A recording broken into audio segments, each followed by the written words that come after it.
You ask Tiger to solve. This deals with linear equations with one unknown.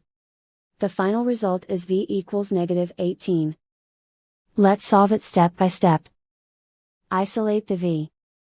Multiply both sides by inverse fraction 3 over -4.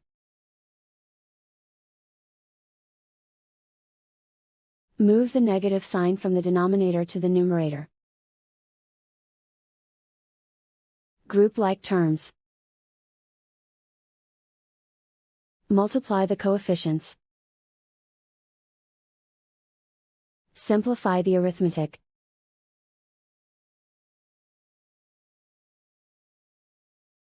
Move the negative sign from the denominator to the numerator. Multiply the fractions. Simplify the arithmetic.